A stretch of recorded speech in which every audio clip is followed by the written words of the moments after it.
কিরে খোরশেদ, এতগুলো টাকা, আশেপাশে কেউ নেই, এই টাকা দিয়ে আমাদের তিনজনের ভাগ্য বদল হয়ে যাবে। চল তিনজনের টাকাগুলো ভাগ করে নেই। হ্যাঁ ভাই, আল্লাহ আমাদের ঈদের বোনাস পাঠিয়ে দিয়েছে, তাড়াতাড়ি পকেটে ভরা লাগবে। দে দে টাকাগুলো ভাগ করি দে।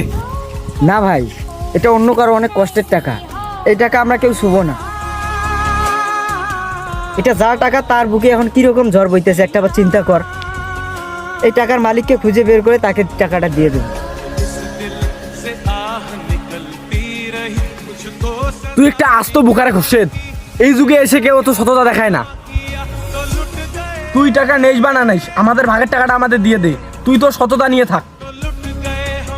তোরা আমাকে মেরে ফেললেও আমি তোদেরকে এই টাকা দিব না, যার টাকা আমি তাকে বুঝিয়ে দিব। আরে তুই আজ থেকে আমাদের সাথে কথা বলবি না, তোর সাথে আজকে থেকে আমার বন্ধুত্ব শেষ। আমি টাকাগুলো নিয়ে থানায় যাচ্ছি, আমার সাথে যাবি কেউ? মাথা গরম করাস না, এমনিতে মিজাজ গরম আছে, চলি যা এখান থেকে।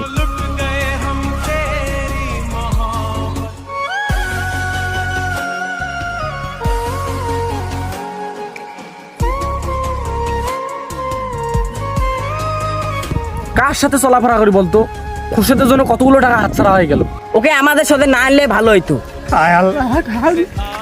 ভাই ভাই এই রাস্তার মধ্যে কোনো টাকা পাইছেন ভাই? মিজাজটা গরম করে দেয় না, আডি কোনো টাকা দেয়নি, যাও থাকি। হায় আল্লাহ, আমার গরু বিক্রি সব টাকা ডাক্তারি ক্লিনিকে নিয়ে যাচ্ছি।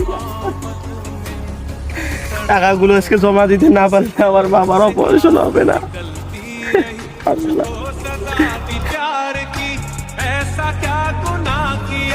হায় আল্লাহ, খুশি যদি যখন টাকাটা ভাগ করে দিত তাহলে লোকটার বাবা বিনা চিকিৎসায় মারা যেত।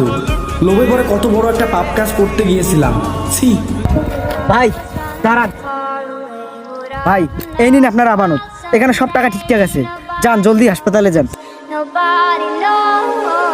ভাই রে, তুমি মানুষ না ভাই, তুমি ফেরেশতা। তুমি টাকাগুলো ফিরিয়ে দিয়ে আমার বাবাকে বাঁচালে ভাই। তুমি না হলে যে আমার বাবা কি হতো? ভাই তাহলে আপনি যান, জলদি করে হাসপাতালে যান, আপনার বাবা অনেক অসুস্থ, তাড়াতাড়ি যান। ঠিক আছে ভাই, তাহলে আমি গেলাম। আচ্ছা।